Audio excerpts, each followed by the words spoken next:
Yo, what's good, everybody? It's your boy D Rose, LS1, back with another video. Today, we are here, and I'm going to give you guys my ranking of every Resident Evil game that I have played.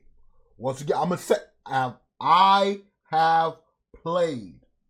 So, if you do not see a game on here, that means I did not play it. That means I never played it. And it's only a few Resident Evil games I didn't play. So I didn't play like Outbreak and all that other shit. So I'm doing this because RE9 Requiem released a few days ago. Beat it. I beat it 3 times. Yeah, and I feel like it's time. I feel like it's been enough time for me to where I can rank it, because at first I was debating where I should put Requiem on my list, because when you play it the first time, it's incredible, it's amazing, but then you need a few days to like think stuff over and then see and then look and then also, realizing some things off, some things good, some things are better than others. So you need that time. And I feel like I spent enough time on the game, even though it's a short game. I feel like I'm satisfied now. Even though I'm not, even though I still want some more Leon shit, I feel like I'm satisfied now. But once again, this is my personal list. So I already know y'all gonna some people gonna be hating on my list. It's fine. It's fine. This is how I feel. This is how I feel now, because I just recently replayed all these games as well. I played them before, but I replayed it now before Requiem. So I'm comfortable in what I feel is on my list. And also, there is bias. So yes, there's bias, and I don't care. You need bias on your own list. So we're gonna get started.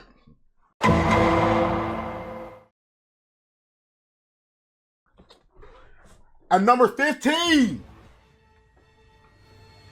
to me,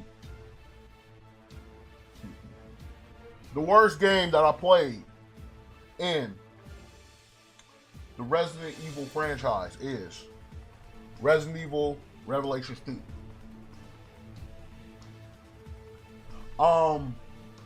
It's all the way at the bottom because the Revelations games, man, I have beat them a lot. It's a thing where I've beat them a lot. How can I put this? I beat them a lot, but playing those games, I have a hard time remembering anything that goes on, because that's how forgettable these stories is to me. It's nowhere near close to mainline at all. It feels like a separate entity that's just involved in the Resident Evil franchise. 2, I'll say, even though I'm not too fond on the story, and I'm not too fond on like the having like separate episodes throughout the journey, I do feel like I do like the combat and the action way more in 2 than I do in 1. But the thing with 2 is I never got into a group to where I actually liked the game. It just felt like boring to me. It felt boring to me. It felt uninteresting. And I like Claire. I like Barry. But the other people, man, no. But that's all I gotta say. I don't really got anything bad to say about it. It's not like super fucking trash or super, shitty. It's mad forgettable. It's mad forgettable, and you don't have to play these games to like get the understanding and the gist of what Resident Evil is, But yeah, that's what I got at 15.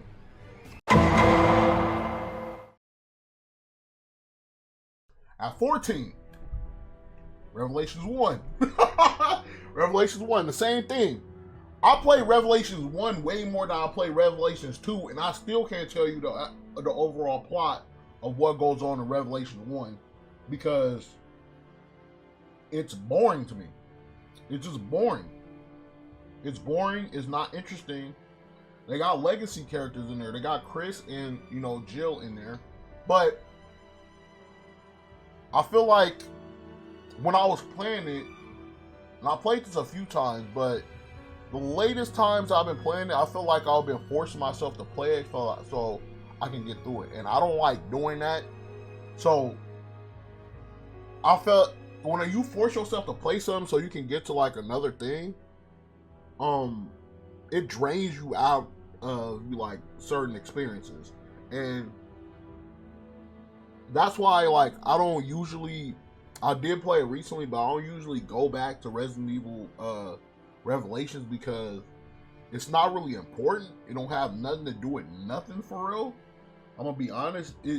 It's connected to the story, but like it's not relevant to the story in any other mainline game. So I feel like the Revelations games is skippable to me.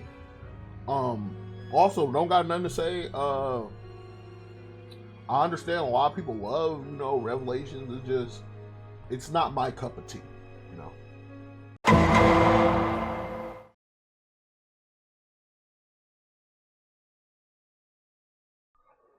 All right, number 13. This is where it get heated. Ooh. Some people gonna be, you know, upset. I don't give a fuck though. Number 13 is Resident Evil 3 Remake. Oh my goodness, man. The first Resident Evil game, and still the only Resident Evil remake to downgrade so much from the original. To me, the funnest thing about this game, the combat of the RE engine, the dodging mechanic, that is it. They neutered this game down to a pathetic degree. It's ridiculous. No clock tower. Jill's, they switched the RPD sections for Carlos. Carlos section, he got one of the worst parts in the game to me. The invasion of the RPD, I feel like that was shitty. The lab shit, trash. I don't know. It's just labs in Resident Evil games, sometimes it just don't work. The main problem with Resident Evil 3 Remake is it feels like it has no life in the game at all. It feels like it just feels meh and bland. It's just like it felt like they just made this because they need people to play a modern version of Nemesis. And this was bad. This was the first bad strike on Resident Evil since the RE engine. Like Nemesis, you don't even feel like a real stalker. He just stalks you for like a little bit and then he just goes to his scripted shit. It's like it was no creativity in certain aspects of this game. The best part is the final boss, Nemesis. But also, I wasn't interested. I felt like it was boring as well. I felt I don't know. It just stemmed too much off the RE2 remake, like too much. It was lifeless. Certain sections of the game is designed terribly, and it's just not a good game. It's not a good game at all. But it ain't terrible, but it's just not. It ain't upper echelon at all. So now we're gonna move on.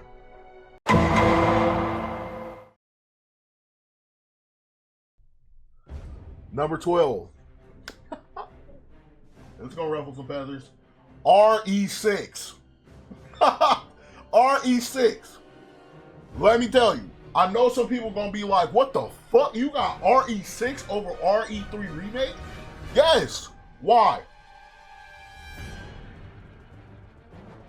Why do I have it over it?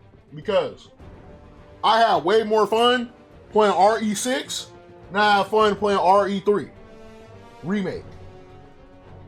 3 Remake was one of the ones where I have to force myself to actually beat that game just to say that I beat it. RE6, yes. Was a game shitty. In certain aspects, yes. But it was a lot of fun moments. I actually dig in co-op playing Chris section. It was fun. Was Ada's part shitty as hell? Yes. She has the worst campaign imaginable. Leon, second worst. But still, I was having fun in certain sections playing co-op with people. The co-op aspect of some of these Resident Evil games push it higher than it's supposed to be. Because it's a good time. It's a fun time. A lot of story elements is dumb. Helena setting up the president to get killed, and then they like clearing his name.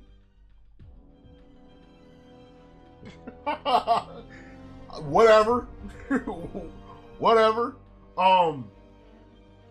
It's ridiculous as fuck. They had Jack fighting.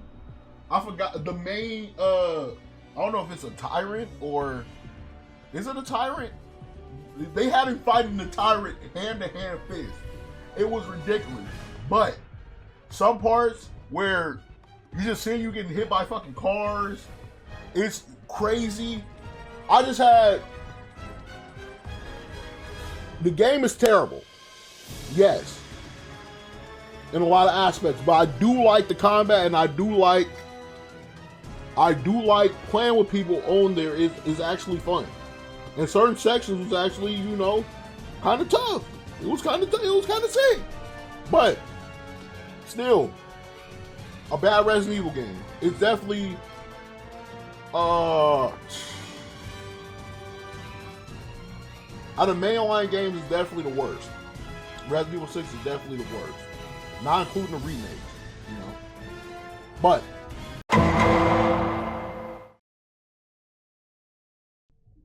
number 11.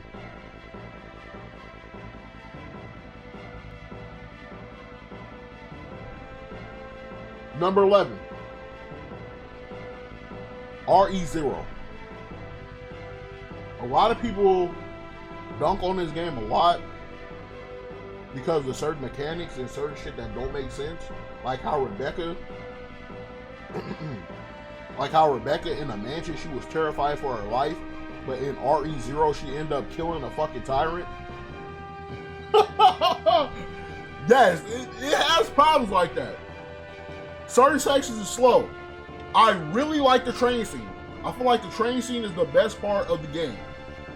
And I feel like the train scene is one of the better parts in all of Resident Evil.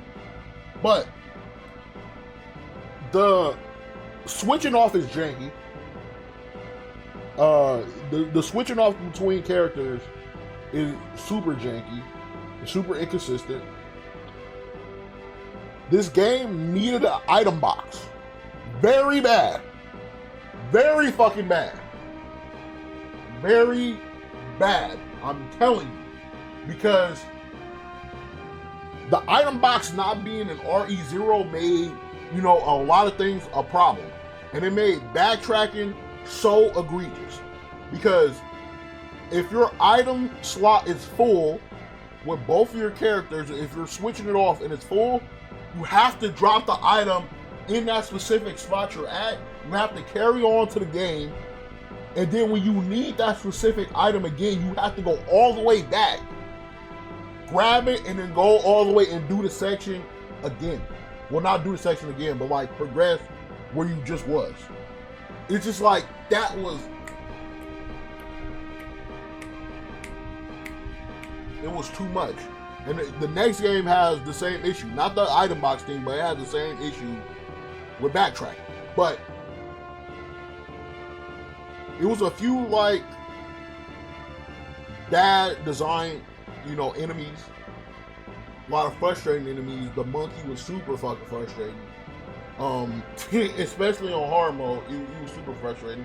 But a lot of people say, RE0 is like the hardest Resident Evil game in the series. I don't agree with that. I was pretty much breezing through, RE0 like pretty easy, especially on hard mode. I didn't find it that difficult. I do feel like when you leave the actual train section, it do get a little, stagnant at some points, and it do get, to me, it loses its luster.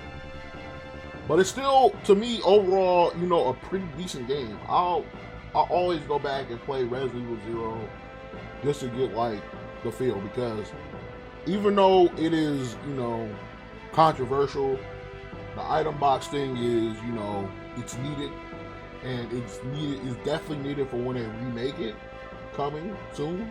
So, but it still has the foundation of the Resident Evil 1 remake, which is incredible.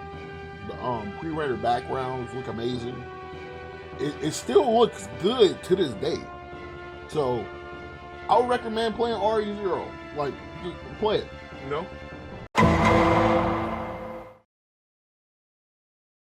But number 10, Resident Evil Code Veronica X.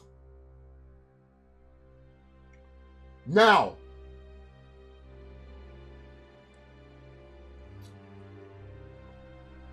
back in the day,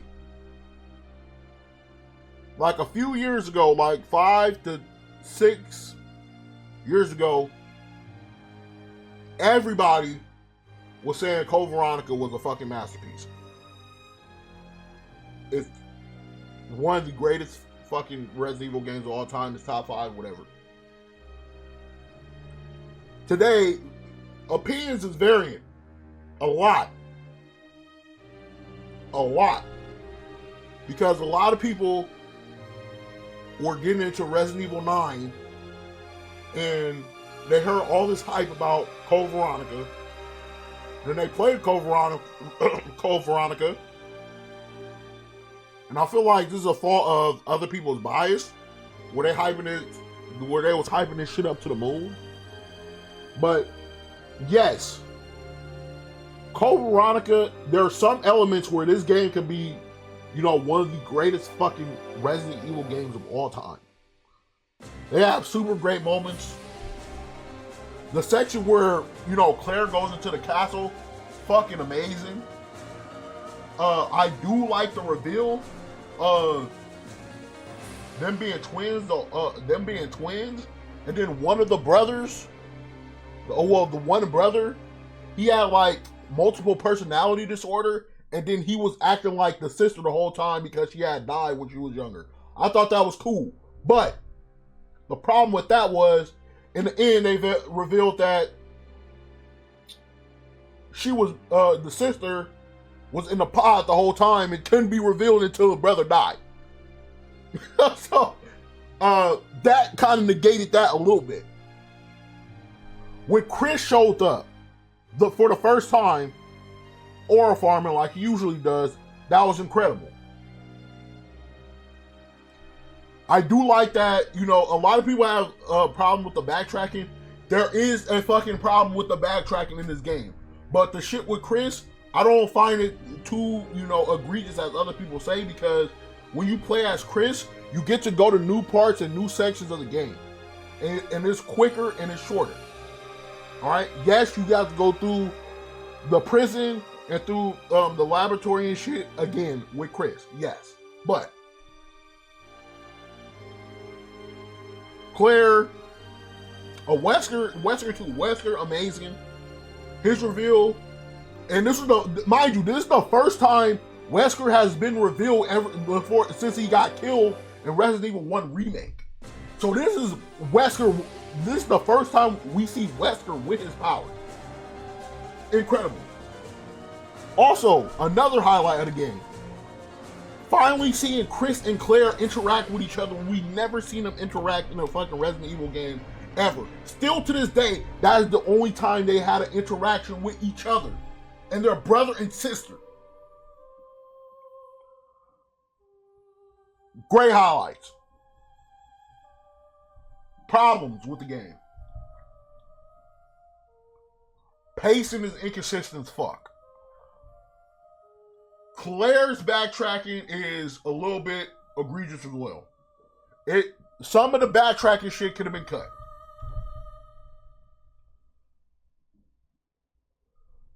The companion that's with Claire is annoying as shit. He is probably the worst character in Resident Evil history. With the Canadian accent, the over-the-top voice acting, it was bad.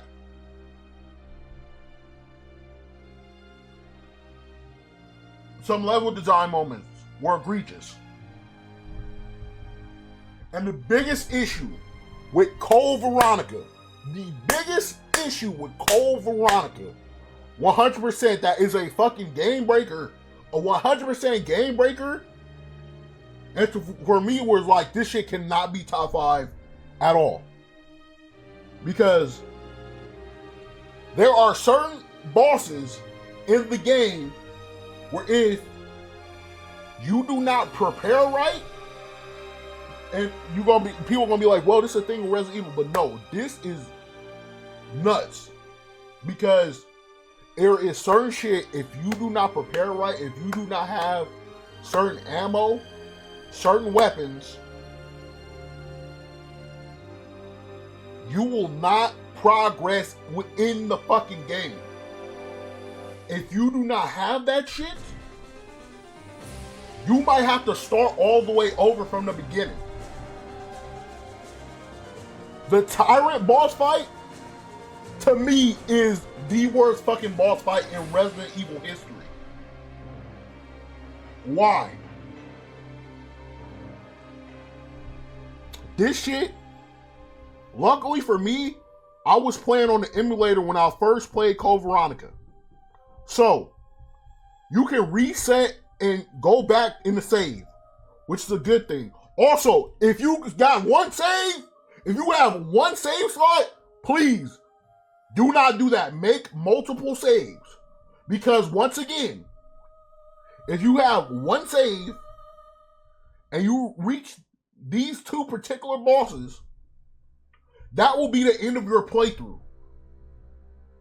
Because there is no way, I would say it's impossible to progress without this certain grenade launcher ammo and certain ammo within the game that you have resourced. Okay? Tyrant, there's 2 sections in RE Code Veronica where you have to go first when you go back, and you have to go back to the little tanker shit when you go to the submarine.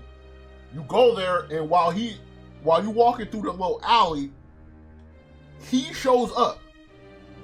Now, it is a problem because you have to take him down, and he's standing there. You cannot get past him at all. It's impossible to get past him.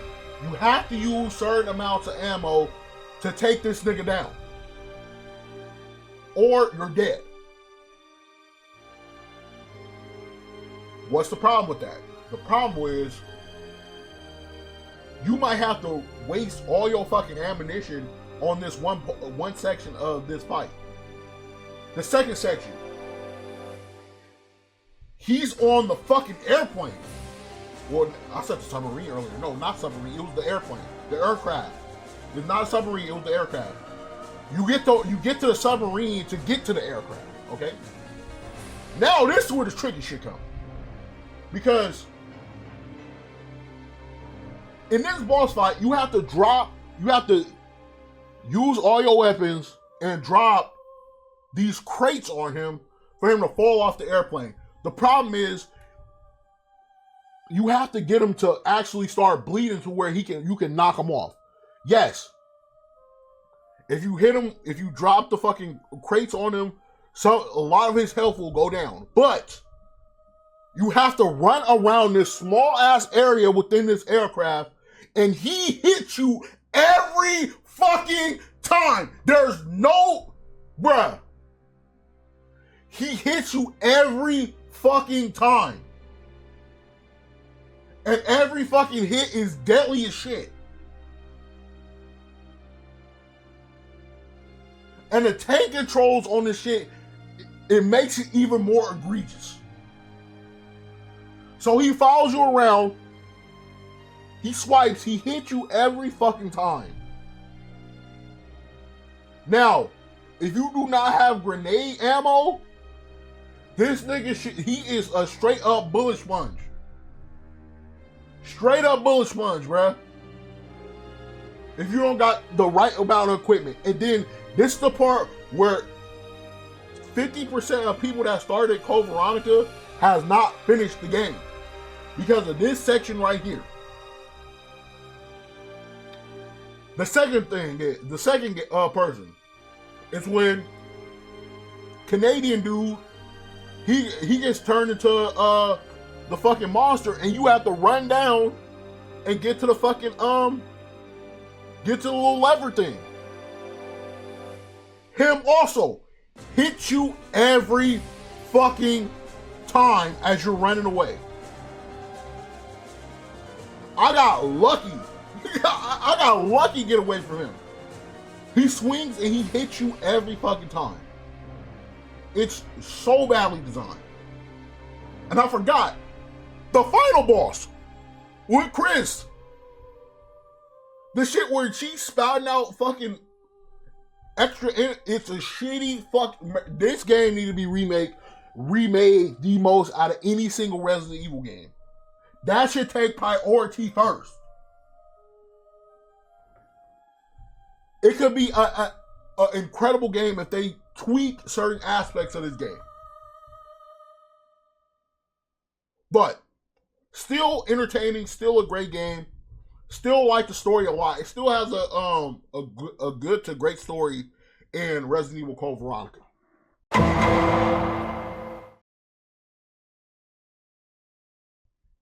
Next, number 9, Resident Evil 5. Non-co-op, this shit is probably at the bottom of the list. Non-co-op, this shit is probably next to RE6. Positives. Main positive, the thing that carried this game 100% is the co-op sections. The co-op sections, mercenary mode is good. It's fun seeing Africa in this little yellowy light. It's super fun. You can actually do combos attached to your person with the person you're playing with. The boss fight, oh yeah, the boss fights too. The boss fights is incredible. The Ouroboros thing where it's following you and you have to keep it on fire. Fun. The fucking the little centipede thing that goes out and you guys shooting in his belly. Fun. The fucking giant ogre shit. Terrible. That shit was terrible. When you have to shoot him with a minigun on the hardest difficulty, bad. So bad. I hate the whole, minigun, the whole minigun scene, I thought was terrible. Jill's boss fight was incredible. Wesker and Jill versus Sheva and Chris was incredible.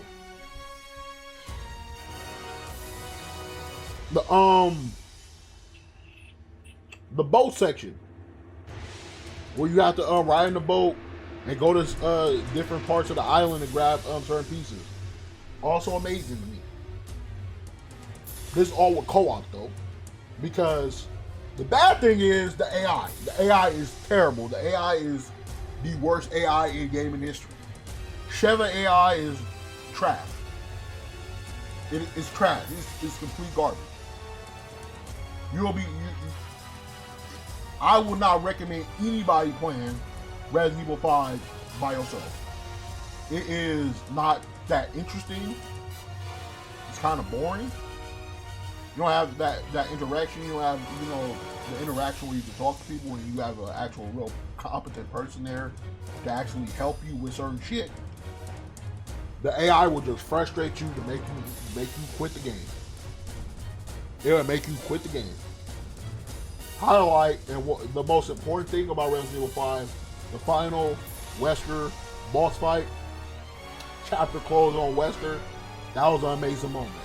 So, number 9 is Resident Evil 5. Yes, it's a top 10 Resident Evil game of all time to me, for sure. Incredibly fun. Good seeing Bub Chris out there, seeing Sheva.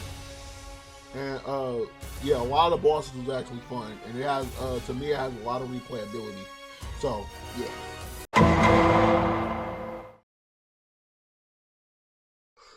Number 8, Resident Evil Village. No pun intended, but Resident Evil Village. I do agree with a lot of people. I feel like the castle part is the best part of Resident Evil 8. The problem with that is because there's a lot of Resident Evil games that have that one section that's like, yes, this is the best part of the game, and it's kind of like in the beginning, and then you go on and it's like less than stellar after that. The problem with Village is you can do the castle shit in like 30 minutes. If you actually know, if you don't know what you're doing, it might take an hour. If you know what you're doing, it might take 20 to 30 minutes. I'm gonna be honest. It's not that long. You get in the section, but you get in the section, you do that. They tease. The problem with them is they tease Lady Dimitrescu like she was the mascot of the fucking game, and she's the first person to get killed off. A lot of people have issues with that because a lot of people are Dimitrescu fanboys because she got stupid ass. But the castle part is fucking phenomenal. It's incredible. You got 4 stalkers stalking you, and you can go to any section of the map to kill one of the 3 sisters. And while you're going after one of the 3 sisters, Dimitrescu can actually follow you while you're doing that shit. It was super intense. It had you on the edge of your seat, and it was great. And I like the Dimitrescu, dragon fight. I thought that shit was cool. Pros about Resident Evil Village. It do have some story elements, even though most of the story, I feel like it's, a little bit mid, but it has a lot of story elements that predate even Resident Evil 1. That was some good lore shit, especially like with Spencer and, Mother Miranda. I do like that how they added third person. That was cool. The scenery of, the village is amazing. When I first seen it, I'm like, yo, this is one of the most beautiful shits I ever seen in video game history when it first came out. The village looked amazing. The scenery looked incredible. The variations of villains I liked way more than 7. So they involved in that. I actually do like that. And the one section where you got to go against Benedetto, that part was incredible too. I know I said the castle section was the best part, and it is, but Castle Benedetto, if I'm saying that right, I do like a lot because that was the scariest part of the game. The problem is it was so fucking short, and it was the only real terrifying thing was the baby. But the baby was terrifying, and that was the scariest part of the game. And that's the biggest issue with Resident Evil Village. It's not scary. It ain't scary in the slightest. The scariest part is the baby section. I do like how you can solve the puzzle. They did reach back to original Resident Evil with that one. I do like how you could go around. They really... Another thing that holds it down for me a little bit is that it's damn near a blatant copy of RE4. But they do have their own elements. They do have their own bosses. You can collect certain treasures. I did like, searching the whole village to look for stuff. That was fun. But, I don't like the Heisenberg, I don't like the Heisenberg boss. I feel like it was a little bit too over the top. I don't like the Heisenberg section. Especially on like Village of, Shadows. That shit is fucking a nightmare. It's a nightmare. It's so unnecessary. Shit is cramped. fuck, I think the enemies is meh. I don't like how look. I don't like the whole, Heisenberg section. I don't like it. The same can go with, the fish dude section. And if you playing this shit on, I do not recommend you playing this shit on Village of Shadows with, on a fresh start. Only play it if you're playing in New Game Plus, because damn, bro, that fish boss, when I was playing that shit was like, I ran through all of my ammo, through every single weapon, and this nigga was still alive. And he had just begun the second phase. I was like, damn, man, I just got tired of it. And I'm a person that, like, I like to play on the hardest difficulty, and I like the challenge, and I like to replay it, but just going through that section of that boss fight again, and it takes fucking forever. It takes like 20 minutes each fucking play. I was like, no, I can't do this no more. And I'll put on the infinite ammo and just kill this nigga. Because I'm like, this shit is just taking way too fucking long. I don't think this boss fight is unique in the slightest. He's hitting me with cheap ass attacks every fucking time. And it's like, man, I'm like, fuck, man. Mother Miranda, though, that was a good final boss fight. And also, Resident Evil 8 has a great ending. Even though most of the game is like, man, and like kind of mid, even though they got like great scenery and shit like that, the ending was great, and the ending really carried the fucking game too. The ending and the beginning carried, RE8, and I do appreciate RE8. I used to be very fucking fond of RE8, but the last few times I've been playing, I'm like, okay. And also the DLC was kind of like, whatever. It was fun the first time, kind of scary, but yeah.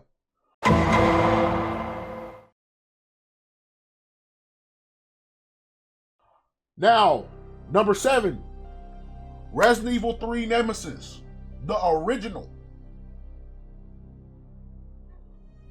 Haha. I don't really got nothing negative to say about RE3 Nemesis. The only problem is the game is super short. You can beat this shit in like 2 or 3 hours. The problem but it gets leeway because this is an old game. And old games back in the day used to end off shortly. And also, this is the first Resident Evil game where there's only one protagonist. Resident Evil 1, the original, had Chris and Jill. The second one had Leon and Claire. This one only has, Jill. And Jill, that is one campaign.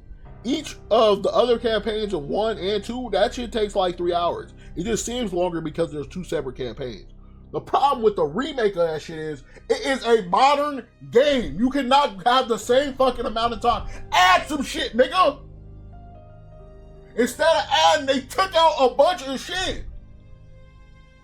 They took out a bunch of shit and it felt contentless, bro. And it felt dead and dry. But 3, incredible, man.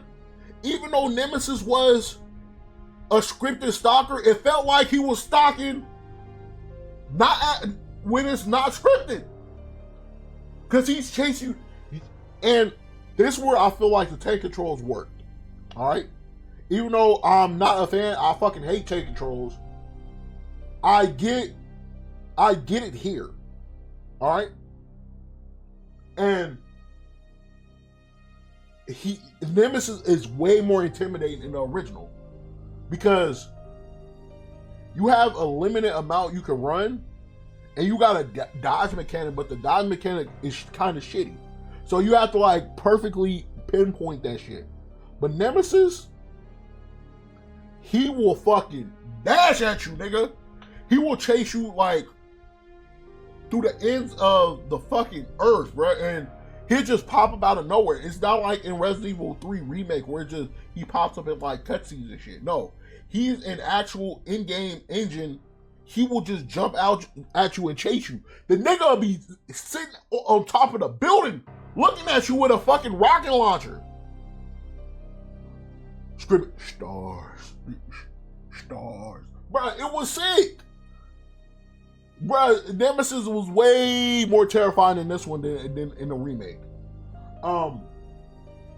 Great. It felt like, yeah, this is why people love these, OG Resident Evil games.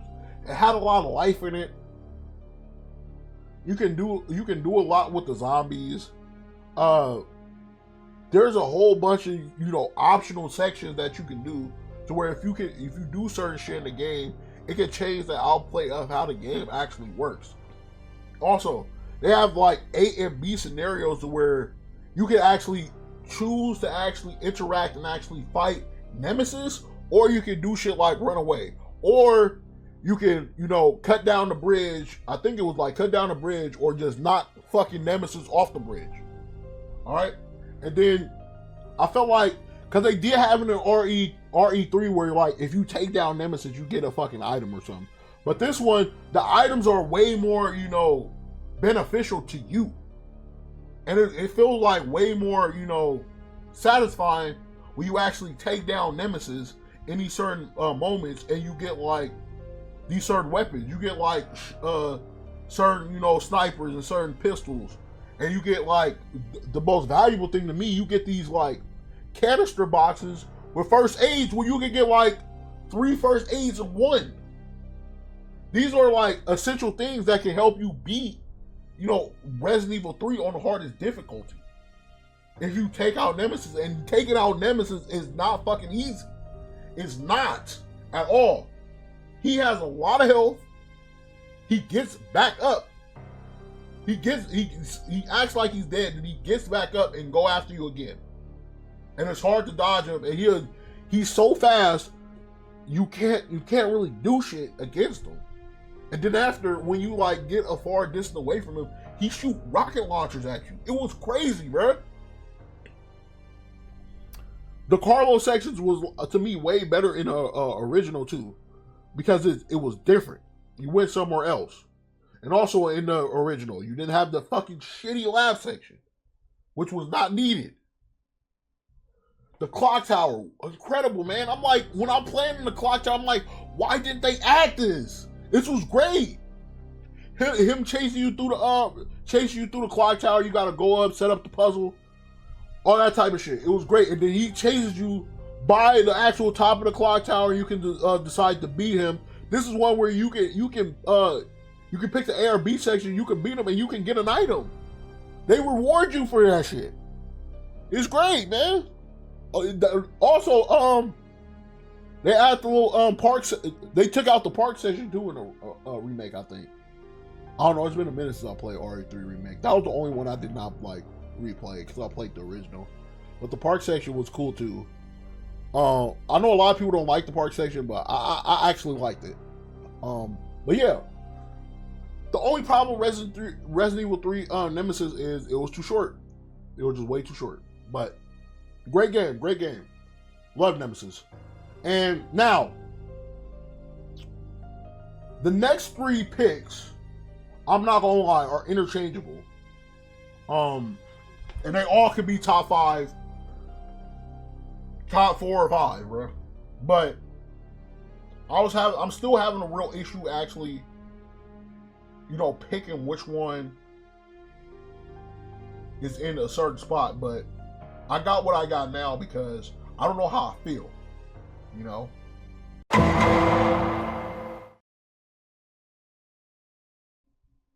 But at number 6, I got Resident Evil 9 Requiem.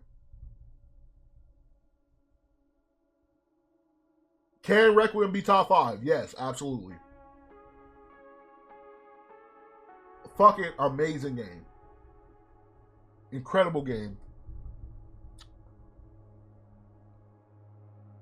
The gray sections, the beginning gray sections, I mean, where you have to go through the building the first time. The second time is kind of a little overstated as welcome. I don't feel like you should necessarily need to play it again, but the first time when you first play it and you go through the section and you're going through the hotel looking for certain evidence about the certain outbreaks that's going on into Raccoon City, and then Victor, he had set Grace up to actually go there.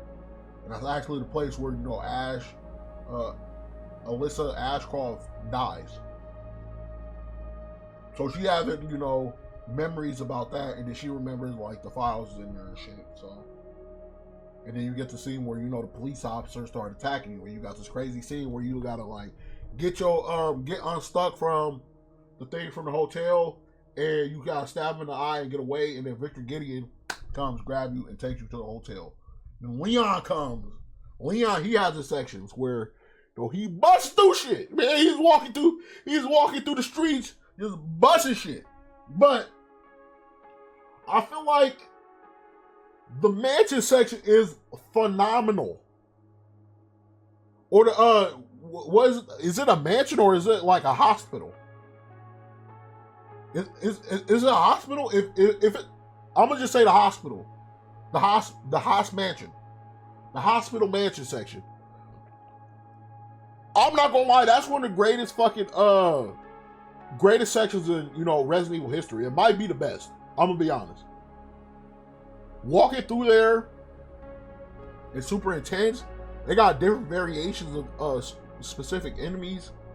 They actually talk and have separate personalities. They don't actually have the intent to actually harming you at all, but they're forcibly doing this shit with the disease that they actually got, or the plague that they actually got. Because when they actually start attacking you, they start saying like, "I'm sorry," and all type of shit. It was incredible. And then, what I really like about Requiem is that even though this is not a problem in like the standard difficulty, it's more like in the insanity difficulty. But in insanity difficulty, this helped me out a lot. But I feel like the intention they wanted you to play as is you creep through the mansion. Because this is what I was doing in insanity mode, because the bullets wasn't doing shit to no enemies. They were just like, I would waste my whole clip on a certain enemy, and the crit rate has to be like so high to where their head has to pop. But in insanity, I feel like the intention is you have to actually sneak through the whole mansion and get shit done. And you have to like know your paths, and you gotta know how to juke people. That's where I started learning as Grace how to actually like juke some of these enemies, because they will stand like right in a pathway where it's like so hard for you to get through. And I stayed and I learned, because this is the beginning part is actually the hardest part of the whole game. It's the hardest part of the whole game. She only has one Requiem bullet, and she has no pistol. So you have to creep through the mansion, and I'm creeping through the mansion. And I'm just trying to get myself to actually get in this shit so I can get out of here. Which I feel like if it was a movie, or if it was like the intentional way of how they wanted it, that's how I wanted to. That's how they would want it to be. So like how you'll like creep and not try to interact with no enemies and try to get shit done, so you can just try to get out of there. Because at the end of the day, that's your goal right there. Your goal is not to like try to kill all these zombies. You're just trying to find a way to get past them and get through there, and then to set up, Leon actually killing all of them. And then when you get to the Leon section, you just go and you just ransack the whole fucking house. And when you ransack the whole fucking house, then Grace can come back, and then there's no enemies left. And then it's a save zone. I like that a lot. That was amazing. I do like that a lot. Also, this game is amazing, man. Leon section, I have no fucking issue. I know people says the fucking Raccoon City shit kind of overstays its welcome. I don't agree with that, bro. Any chance I got with Leon to actually fucking kill some niggas and get money and get paid for it to upgrade some weapons, I was all for it. I was looking around the whole Raccoon City looking for niggas so I can get some bread so I can upgrade these weapons. Because that's how much I love the combat in this shit. Is the combat up to like RE4 status or RE4 remake status? No. But it's still incredible. You still got like variations of weapons you can upgrade, even though it's like low amounts of variation of weapons. But is great. I do like the shit with Emily. That was amazing too. Now, oh yeah, I did. I was about. I did like Xeno, but there's a problem with Xeno as well. Um, the problems with Requiem. Even though I said earlier, I like how, the transitions went from Leon to Grace. Sometimes the pace of that shit was a little, wonky for me. Because in the beginning section, Grace is like 95% of the story, but then they'll have Leon pop up for like 15 minutes, and then they'll go back to Grace. And then you get this feeling like, bro, why the fuck? What happened to when we was talking about we was gonna play half and half? And then once Grace gives back the Requiem, now you playing as fucking Leon the whole fucking time, and then you only playing like 5-10 minutes. I thought the balance of that shit was a little bit off.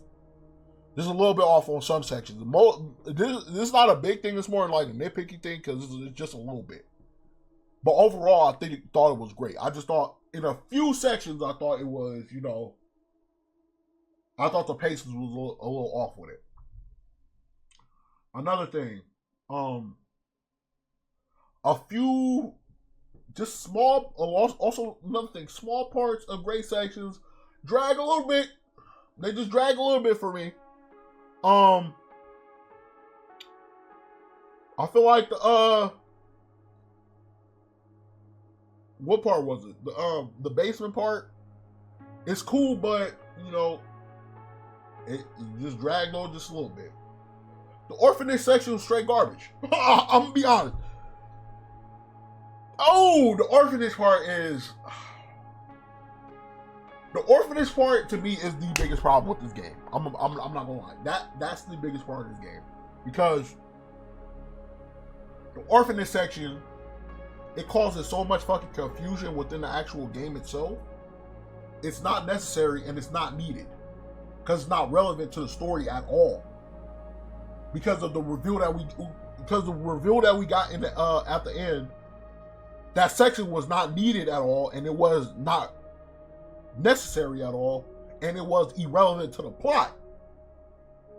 And then it made shit seem like it was plot holes, which I'm still confused about. Still. Because the whole thing is with, and this is the latter part of the game where I start having like a few problems with the actual game. The latter part of the game, they start revealing the actual truth about Grace. I'm just like mad confused about what was going on. Because you can either take it as Spencer's lying about certain shit, or, Xeno was misinterpreting certain aspects of what's actually going on. But there's no clear-cut answer or clear-cut information. It's just a bunch of headcanon people were spilling about it. The same thing with Hunk. A bunch of headcanon shit be like, oh, that's not Hunk.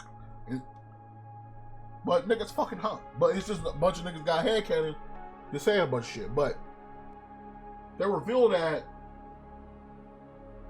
they say at a certain point that when she has the conversation with Xeno in the RPD, Xeno says that she has been cloned. They have been cloning replications of her. So other people can have the same memories as her, so they can unlock the password to Elpis. Problem is, fucking Grace, as Xeno is saying this, Grace, mind you, is gotta be from at least age 20 to 25. But as Xeno is saying this shit, he's talking about certain clones of her. And then he goes back to 1990. Mind you, this is like 2026, 27. Automatically makes no fucking sense. Because how the fuck were they cloning her before she was even born. And Zeno is talking like they've been trying to make replications of her since back then. But she's not that old. And then we get the reveal later from Spencer that, you know, and Spencer's another fucking. I'm gonna talk about that too, but Spencer, when he's talking to Alyssa, and before he actually gives Grace to Alyssa Ashcroft, he's talking about how, you know, Grace is his hope, and that nothing's wrong with her. There is nothing wrong with her blood. She has nothing in her body. She has no memory of anything. She's just a regular, normal human being. So, if that's the case,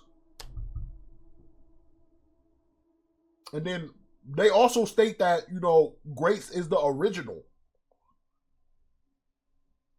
They said, you're the one, we have the original. Which was confusing to me because when Zeno said that, they went to 1990. Grace wasn't born.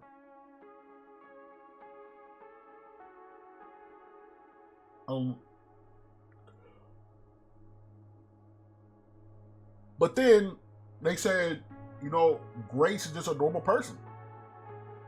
And then Victor at the end says, you know, fucking Grace has no relationships to Emily. And it's like, why were they cloning them then? It's like, why did you add that? Why did you add that? Why was that necessary? I feel like it would have been better if they just would have took the whole orphanage shit out because it was not necessary. And if you take the orphanage shit out, it will make a lot more sense than what's going on now, because why make clones then? What are you making clones for then? Are you just making clones so you can, because you think that fucking they can have the key to Elpis? But then you say Grace is the original. If you got answers to that, please let me know. But that shit was mad confusing to me. And then it was just the shit with Spencer, where, no, nigga, you not gonna bullshit to me. You not gonna bullshit me into believing that Spencer was trying to change a new fucking leaf. Nigga, we seen Resident Evil 5. How the fuck? Talking about, oh, she's my hope, and then he conveniently has a fucking, he conveniently has a virus that clear all T viruses. Because he wants to change a new leaf. Nigga, no! Did we not see what he was doing to niggas in the Spencer Mansion? What he did to the fucking Lisa Trevor's fucking family? And then we get to Resident Evil 5. Resident Evil 5. It is confirmed. He was behind the scenes and behind Wesker's back, still causing chaos and causing fucking outbreaks and shit. And then his last fucking speech to Wesker was how the fucking Wesker project was supposed to make him a god. That's supposed to be some person that was supposed to change a new leaf, mind you. This is seconds after he's about to die. They can't bullshit me into believing that Spencer wants to be a good person. No. Nigga, get out of here with that shit. Like, get out of here with that shit talking about you want to change a new leaf. But, man, that's my biggest issue. Another issue with the game. The boss, the bosses are, to me, the bosses were way too interesting, and the bosses wasn't interesting to me. The most interesting boss in this fight, in this game, was, you know, the throwback Mr. X fight. But the problem with Mr. X is he just fucking standard most of the time. He's just standard most of the time, and he walks at you, and then he throws, cards at you and shit. And then he dashes. When he dashes at you, you have the parry mechanic, so it's a fucking cakewalk. It's too easy. And I never find none of the bosses to be unique at all. But other than that, this game is fucking incredible, amazing. The bad ending. It felt like a joke ending. The canon ending, I appreciate. The problem with this is another problem. It's like a slight problem. It's a personal problem, but if Leon and Sherry got the Raccoon City virus because they was there as they had nuked the bomb and shit. Why was Claire not here? And does she have the Raccoon City virus? Does Ada Wong have the Raccoon City virus? Also, Hunk was there. He also has the Raccoon City virus. So wouldn't Claire be here? Is Claire cured? That Requiem. Requiem. Forget the plot. Great game though. Great game. Incredible game. One of the best Resident Evil games ever made. Oh yeah, and I forgot to mention Xeno. What an absolute fucking waste of a character, bro. Oh my goodness. He comes out, he got Wesker moveset, he looks like Wesker, and it's implication that he couldn't be a Wesker clone. And it just goes out like that. Oh my god, bro. That was very fucking disappointing, but yeah.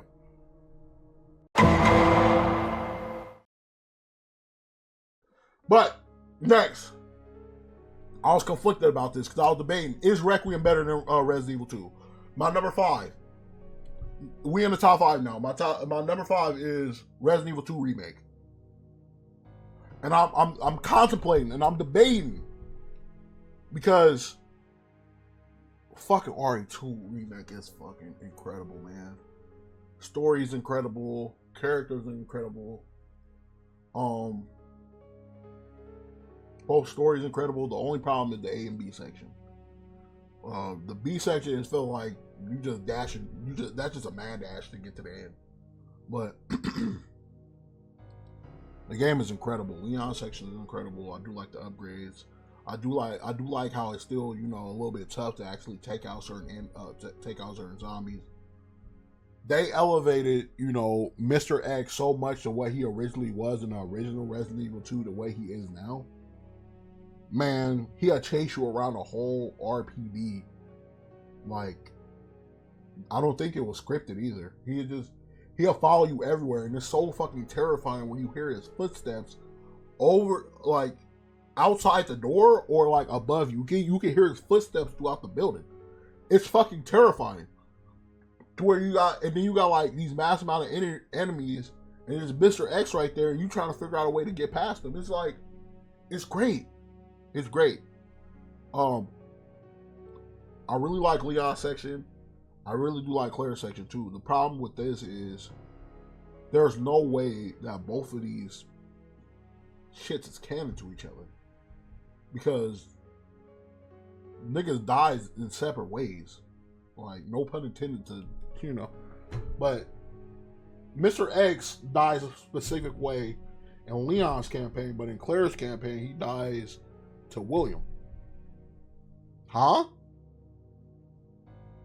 Sherry's mom dies in a specific way in Leon's campaign and then dies a different way where she's trying to embrace her daughter in Claire's. Huh?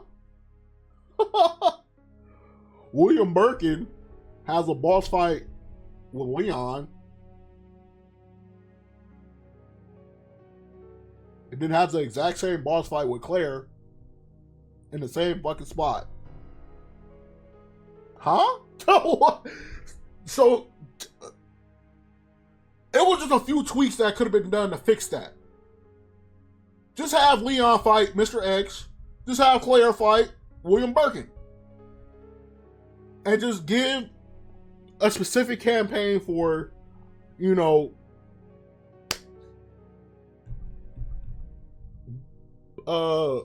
but the same can be said for original Resident Evil 2, though. But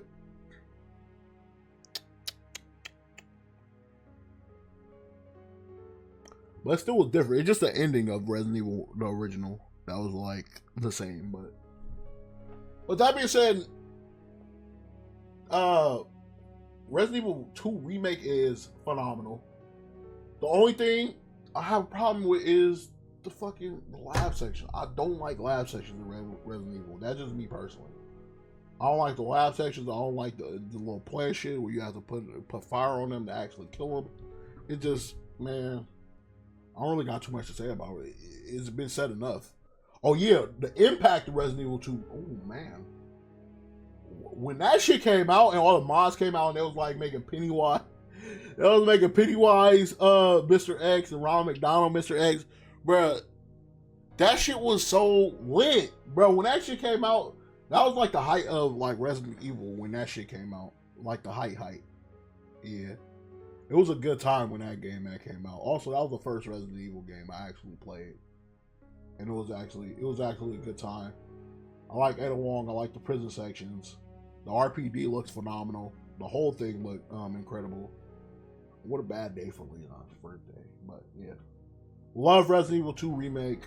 I was debating with Requiem because shit, I did have more fun with Requiem, but I feel like RE2 just had a better story. I feel like it just had a better story and a better plot than Requiem to me. I'm gonna be honest, because the Requiem plot just started getting all over the place at certain points. But yeah, but they're interchangeable though.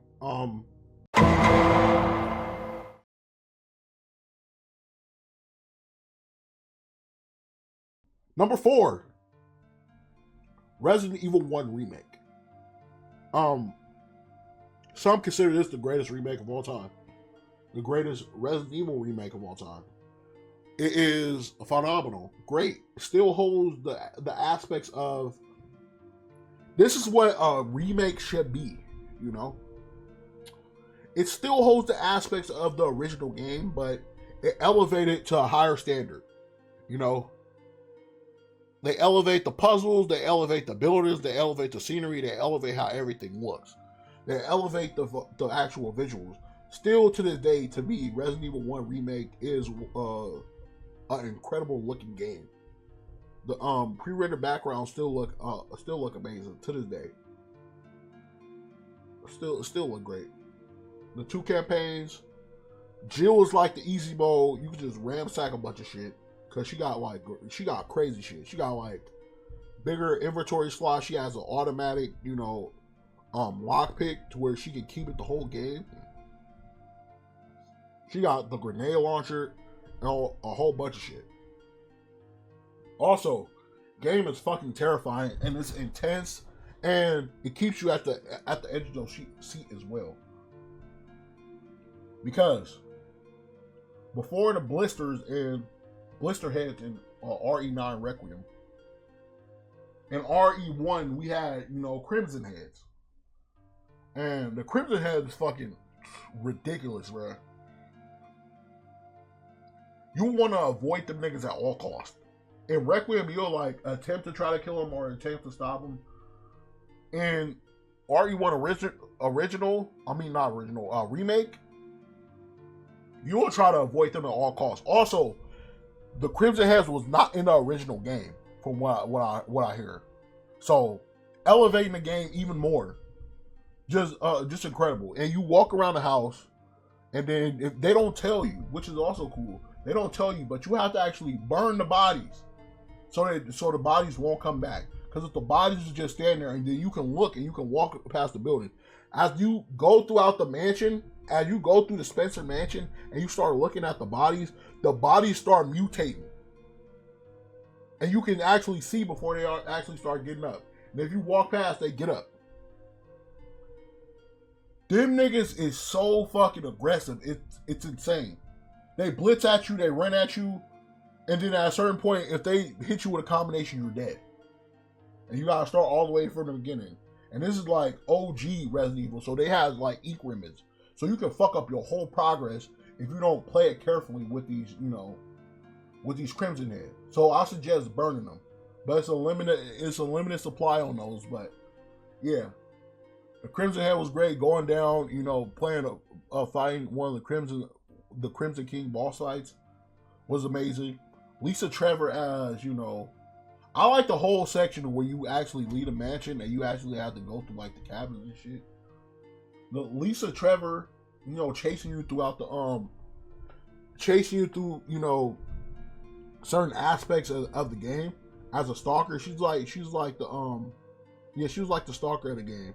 I don't know if she was in the original 2. I have to look up on that, but she was also fucking terrifying because she like barely make a sound and she'll pop up on you out of nowhere. And also, her actual story of how it came to be, it's phenomenal. Like, and it's actually sad. And this is why I have a problem with fucking Spencer being like, I need to change a new leaf. No, nigga, you're the fucking antagonist of the whole fucking franchise. I don't want to hear this bullshit about you fucking, turning a new leaf, nigga. I don't want to hear that shit. Fuck that. Keep that shit somewhere else, bro. But Spencer, what I remember is that Lisa Trevor's father helped build his house, if I recall, and then he started knowing like a little bit too much about what the fuck Spencer had going on. So what Spencer did, Spencer invited his whole family into the mansion and actually started experimenting on killed his mom and dad and experimenting on Lisa Trevor. That's why she started looking out the way she fucking does, which is fucking insane.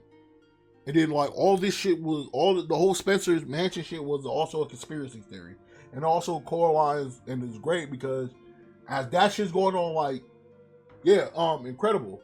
Wesker's plot twist, great, man.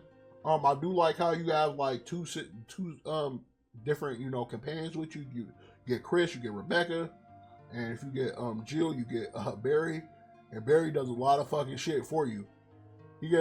Barry gets a lot of shit done for you, bro. So I don't know, niggas better stop doubting Barry, bro. Stop hating on Barry. That nigga get a lot of shit done. I feel like the level design of the game is like one of a kind. I never got bored playing that game. It was always interesting. Every single where you go, it was unique. You fucking go and then you gotta fight a fucking giant snake. You gotta there's fucking giant sharks at the bottom of the little labs, not the lab section, underneath the little cabin thing. It's so much, bro. It was so much. It was great. And then also there's a good and bad ending. It's optional if you can save Chris or Jill from the little shit at the end. But praising Resident Evil 1 remake a lot. Now the question is, do I think RE1 remake needs another remake? No, I don't. I think it would be cool if they did do it, but I feel like it's not necessary. I think the game holds up, and I feel like people should just go and play it. You can't just cater. Capcom just can't be just catering to everybody of what they fucking want. The game is still playable. I feel like the game is still holds up to this day. I played it just recently and I thought it was incredible. There's an option now where you can pick the tank controls or not tank controls. So I don't feel like a Resident Evil 1 remake is necessary. We already got one. So yeah, Resident Evil 1, one of the greatest remakes of all time. Number 3. This is where we get to the gritty. Resident Evil 4. Evil 4, the original. What? It's not one? No. No. Nigga, no. It's not. Why do I feel this? Why do I feel this way? As yes, Resident Evil 4, the original, is one of the greatest fucking games I've ever played. Yes, that's a fact. Did it change the industry of first-person or third-person shooters? Yes, 100%. Without, Resident Evil 4, over-the-shoulder shooting would not be where it is today. 100% facts. And I'm not even about to shit on Resident Evil 4. This is a great game. It's just two games I think is better. I was always under the impression that people was like, oh, well, Resident Evil 4 is the greatest fucking Resident Evil game of all time. I never agreed with that. Even when I first played it, I never agreed with that. I always thought one of the games was better. I always thought one of the Resident Evil games was better than that. And I always thought 4 was the second best. But Resident Evil 4 is fucking amazing. Seeing Leon come from, a kid that on his first day at the RPD had to face all these casualties and all these hardships of these zombies, and then have to, submit himself to the actual government, and then just became this elite fucking agent. And then he comes in, he got all this sick shit, he got over the shoulder shooting, and then it feels so good if you know how to play. Pop, kick, great. Shit comes, shit in 2004, amazing, man. The Los Illuminados, very unique group of people. They actually have, I don't know if they, fuck. But it seems like they kind of have consciousness of their own, but they just a little bit get mind control. But they're funny. Great. What? I love all of it, bro. The fucking village, the village scene where you walk into the village and then they start coming after you, and it's just like they just start trying to ransack you, and you gotta figure your way through. And then you got the optional cutscene of going to the building with the actual shotgun, and then the fucking the chainsaw man come, and then they ring the bell, and then it's over. Resident 4 got some iconic moments, dog. I'm not gonna lie, man. The castle was my favorite part of the game, 100%. Castle was incredible. The variation of enemies. The only thing was, Ashley. But I'm gonna give a hot take. All right, I'm gonna give a hot take, and I think Ashley was better to control in RE4 original than she was in the remake. Because in the original, you can have her go and follow you, or you can just have her stop in her tracks.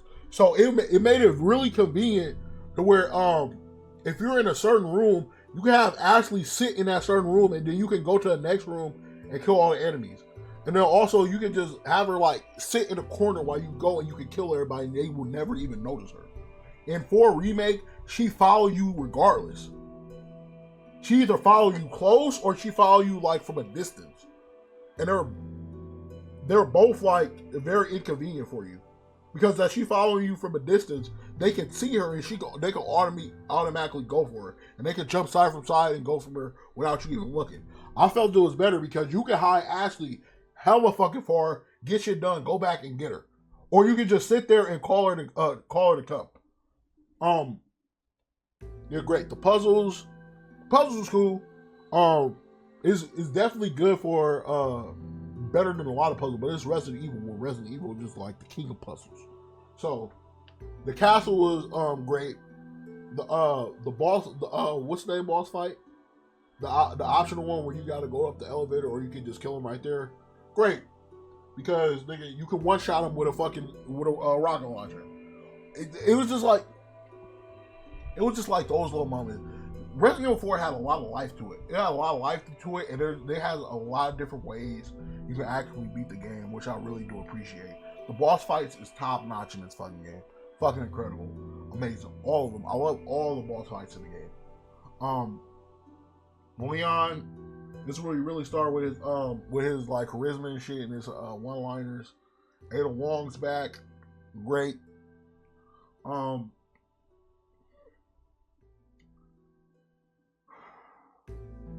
Yeah, Resident Evil 4 is just a perfect game. Always has been, always will be. It's the perfect game. It made Leon a household name inside Resident Evil because people before were still looking at Chris as, you know, the face. But this really cemented Leon as like one of them dudes inside of Resident Evil. So I really do appreciate it. One of the most iconic and one of the most influential games of our time still to this day. Because if we didn't get Resident Evil 4, we would not get, you know, a lot of these over-the-shoulder games that we get now. You know, we wouldn't have, you know, like Dead Space and all that type of shit. But there was one game I preferred over Resident Evil OG. Number 2, the second greatest Resident Evil game of all time to me.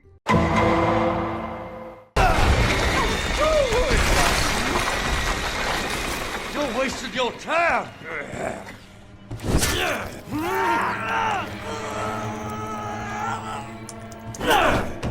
Resident Evil 7 Biohazard. Yeah!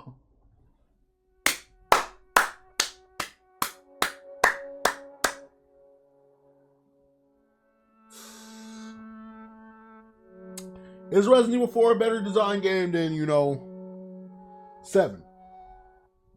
Yes. Yes.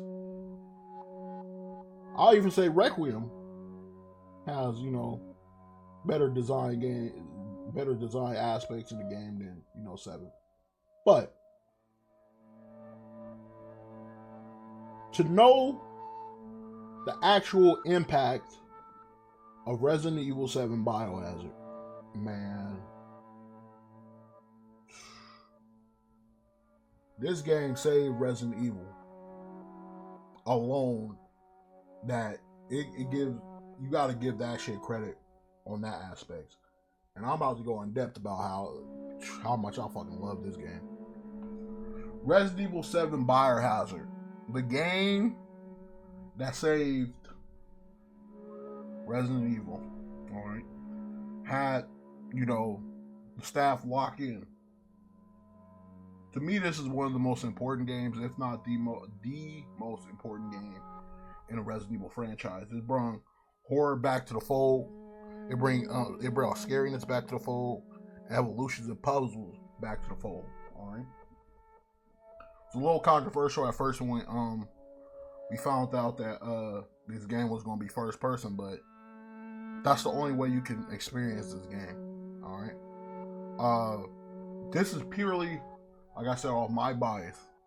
There's probably some games on here that a lot of people might feel better than Resident Evil 7, but to me, this game was very special to me.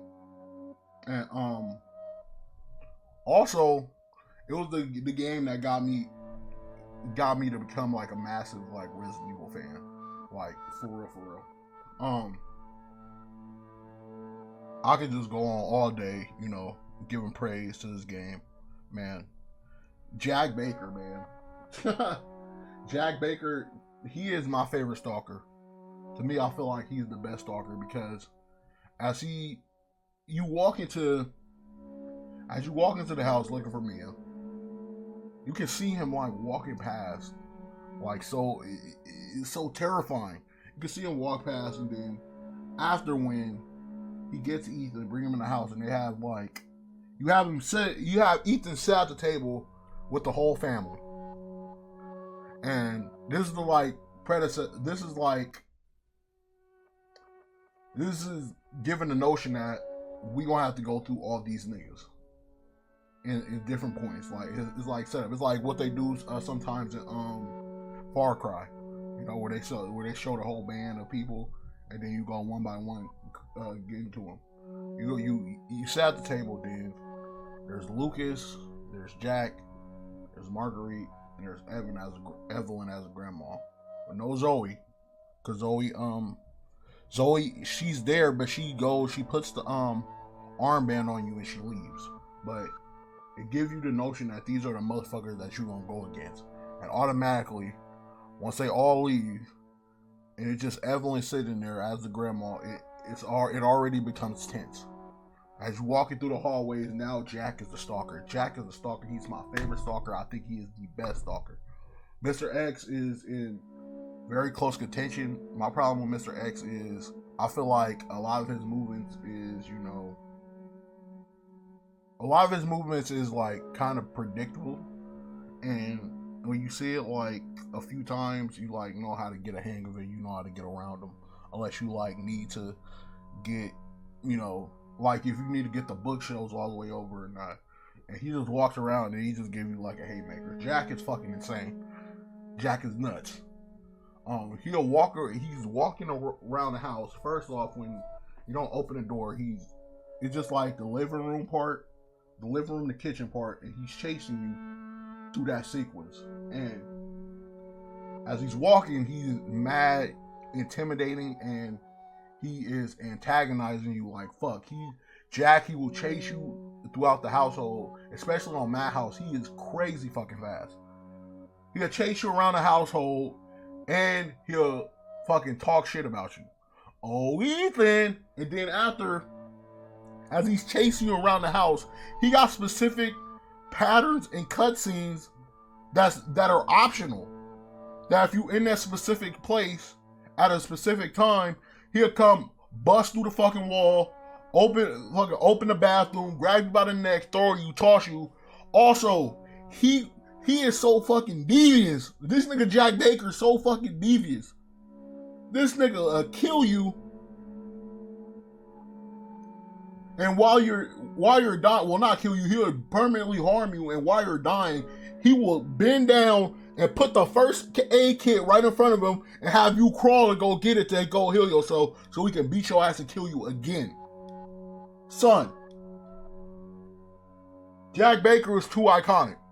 And then the thing with me, I feel like RE7's bosses is better than Requiem's bosses. Because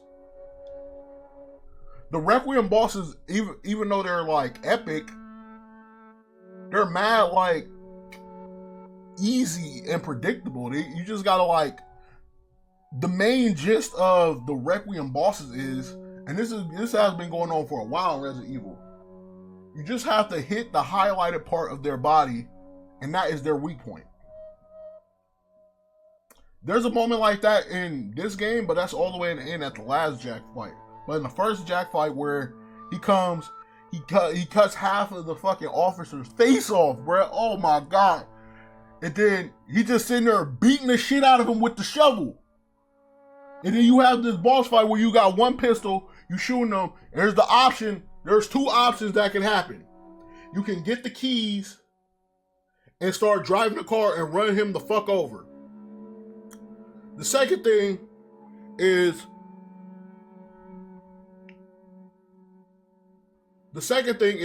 he will grab the car, he'll rip the top of the car open, and he'll start driving the car and doing donuts and shit and hitting you. Like, bro, Jack was crazy. And then as the fight ends and he blows himself off with it, he's still chasing you around the fucking house. Man, and then when you just cut the corner, there's old Grandma Evelyn just sitting there. And then you'll be turning the corner, she's singing, and then you turn the corner, and then she'll stop singing. And then you walk like one corner, and then you go back, she's gone. This before you even notice it's fucking Evelyn. You just think this is an old ass lady just doing hella creepy shit. But it was mad intense in the beginning sections of, well, not the beginning section, the first 3 quarters of Resident Evil 7. The last part, it has issues. I'm not gonna lie, but the first 3 quarters of that game is some of the most peakiest shit I've ever seen. And that's why Resident Evil 7 is one of my favorite games ever made. The atmosphere of a man who is, seeking to look for Man, the shit with Mia, I got a whole nother can of worms, but I've been seeing a lot of Ethan disrespect, and I won't tolerate it, bruh. Ethan is my guy. This man went from an average person to going above and beyond to go and save his wife, even though his wife was on some fuckery shit as well. Yes, it was retconned later that he was dead this whole time, but still, the facts is the facts. He was a normal person who went against all odds, went against all these niggas just for the sake of his wife. Man. The Baker home. The Bakers, you find out they're not even really evil. They just got manipulated because they were so nice, so caring and nice people that they seen a little girl coming from a fucking what was it supposed to be tornadoes and shit, even though she caused the whole tanker shit to happen. They were such nice people, they brought her and Mia in through kindness. And it's not even Evelyn's fault why this shit was, it's not even Evelyn's fault why all this shit is going down. She was a little girl who was experimented on, also manipulated, lied to, and all type of shit. Really, it's Mia's fault. Really, it was Mia's fault. Mia, who is married, by the way, and acting like she is taking care of babies and shit in another fucking state and shit and country. Meanwhile, she's working with a bioterrorist group, the Connections, that got relevance in the story to this day. Zeno is a part of the Connections. She was helping transfer bioweapons as a bioterrorist group. And they were so scared of Evelyn, they had to act and pretend like they cared for her when they didn't. So I don't even blame Evelyn for that shit. No. But Evelyn, all she cared for and all she wanted was a family. The way she went about it, though, completely fucking wrong.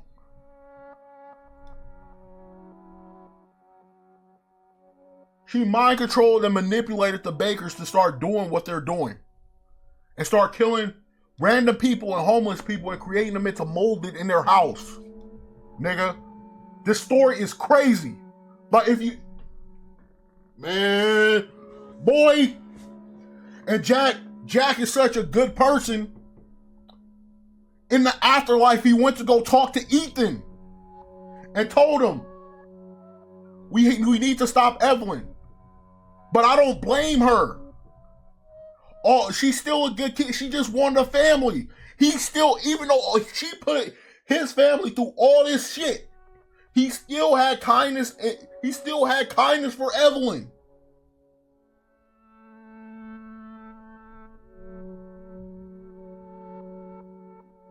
Marguerite, her house section, incredible as well. Boss, incredible. One of the craziest fucking boss fights I ever played. Where she's climbing through the walls. It's disgusting too, man. Lucas, just a fucking straight up psychopath since the jump. A weirdo who used to stalk his sister all the time. Just a weird motherfucker. Just an insane, crazy motherfucker that was in cahoots with other companies as well. And just seeing what he was having him and Marguerite and the Bakers do to these other people was fucking sickening. And Lucas, he was doing it for the love of the game. He was doing it not because he was manipulated, just because he loved to do it. They even said he was a crazy individual before Evelyn got there. and he had murdered one of his classmates because they was bullying him. Son. And don't even get me started on the cassette tapes. The cassette tapes might be the best shit in the game. It's good to give you the answers for certain shit throughout the house, but also it's very scary. And it puts you in a perspective of these fake fucking Ghostbusters and paranormal activity hunters, and they put you in this predicament where they go in the house and then they get caught, and then they're put in all type of crazy. After a long time, this was my favorite Resident Evil game ever until one other game came out. But I think Resident Evil 7 is all the way fucking perfect until the Mia section. But that shit is so good to me. The Mia section don't knock it down too low. Because what we was getting is straight peak. Straight God tier shit in Resident Evil. Shit we never seen before in Resident Evil, and that has carried on and influenced a bunch of shit to this day. They brought the scary back in Resident Evil, and the first person aspect and the scary aspect of going through a mansion or a house in Resident Evil 9, that came from 7. Debatable which one is scarier. Me personally,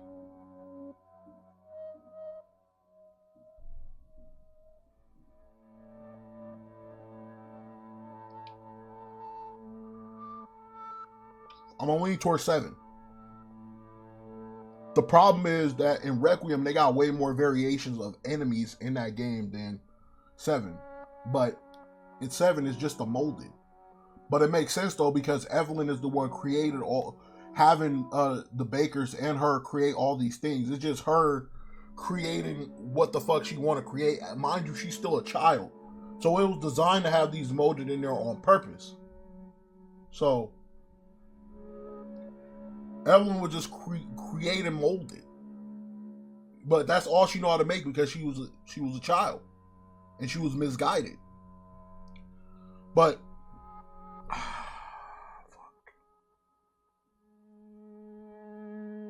I feel like some of the interactions was more terrifying in 7 in that house than it was in, Requiem.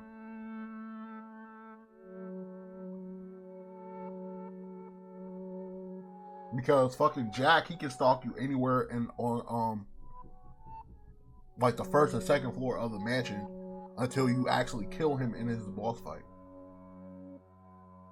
The fucking Maria in 9, she followed you for that one section. It's a short section, and then after you just go through the rest of the house where she's not there. You got the cook and shit, but like the cook is not more intimidating than like Jack and shit. Where you gotta look behind your back and just worry about Jack, and then you turn a corner and you got the fucking grandma just popping up out of nowhere. Fucking terrifying. You walk into a door, you see fucking Marguerite Baker saying, "Get the fuck out of here!" Screaming. Then you have them chase, man.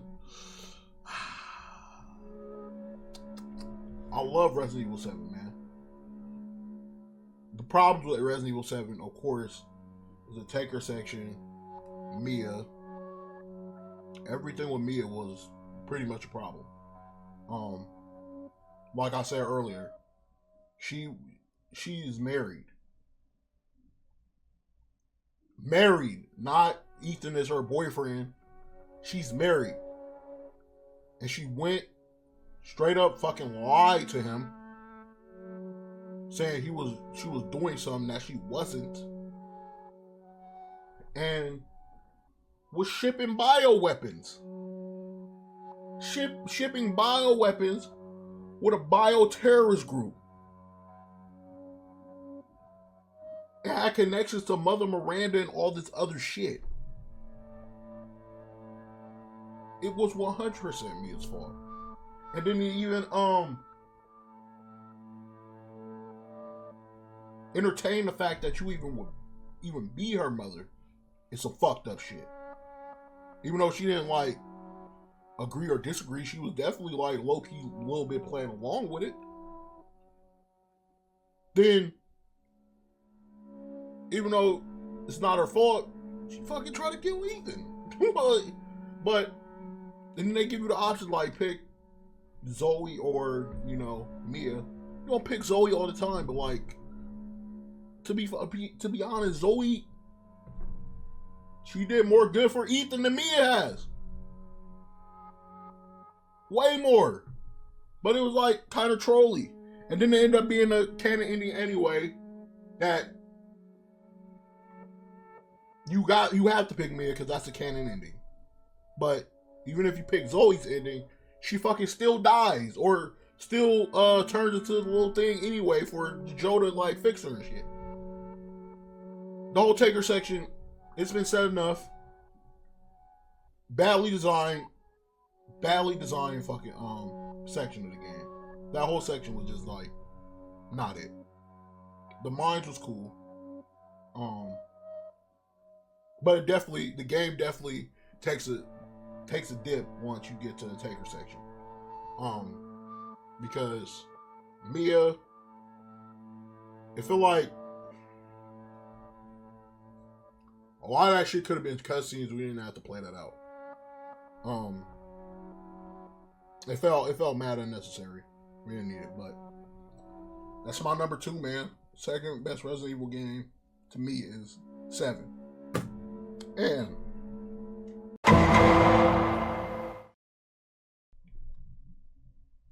the greatest Resident Evil game of all time to me.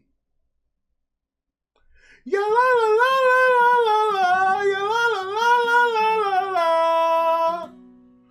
Oh, you OG fans gonna be mad today. You OG niggas gonna be mad today. Wait, there's more.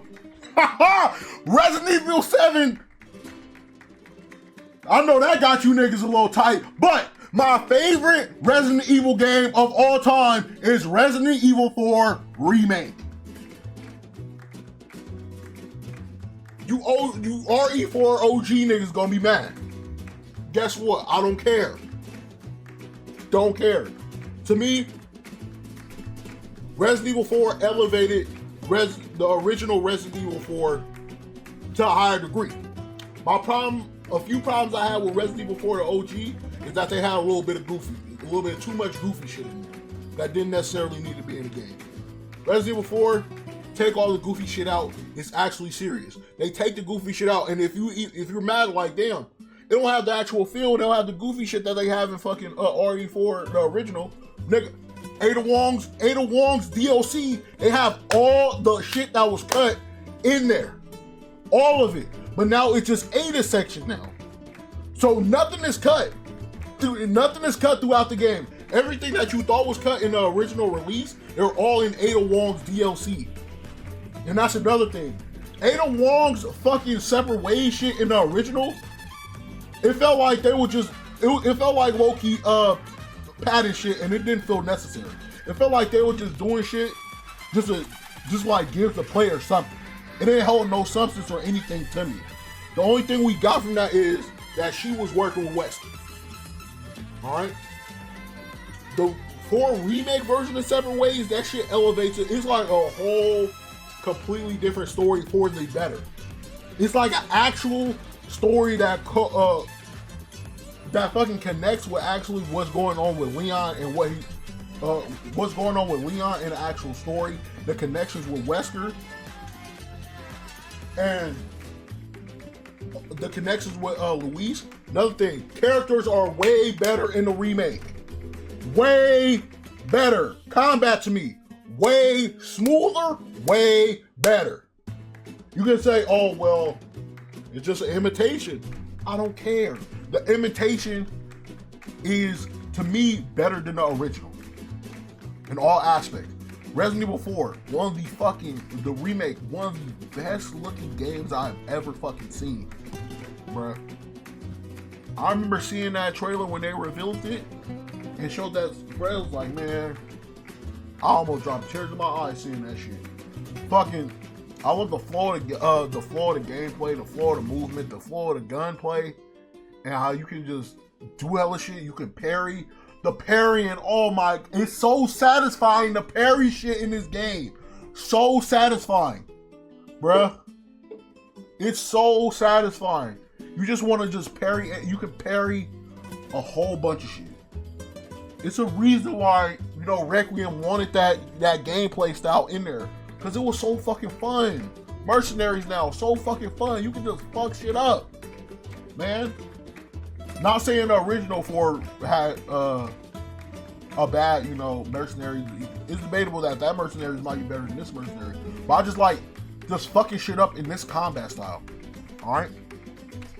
I think everything just evolves way more. You get a lot more treasure, a lot more combination of things. You get actual like side parts of the game. It's bigger and it's expanded. It's bigger, expanded, and it's longer. Ashley is man. Even though I do say that it's easier to play with, you know, Ashley from the original than this one, but Ashley now is a way better character, way more confident, way more, you know, person you want to cheer for. She's a person you want to cheer for way more than she did in the OG. Luis, that nigga got killed off so fucking fast in the original. He gets way more screen time, way more personality, way more character development, especially in the Ada Wong DLC. You care about him way more. Wesker, bigger part. He has a way bigger part in this game than he does in the in OG Resident Evil 4. And it causes big setup for the RE5 remake. Man, bosses, top tier, again. Krauser boss. Some niggas like the QTE fight. I like this fight more. I like when they're just having a regular fucking fight with some knives. The QTE shit cool. But as a person that at a certain time where I was like, I'm sick of this QTE shit. The QTE fight was cool. It wasn't like crazy. I know some people might love the QTE fight more. That's fine. Not me. I like how they did it in this one. Knives is essential. I said sword. Knives is essential.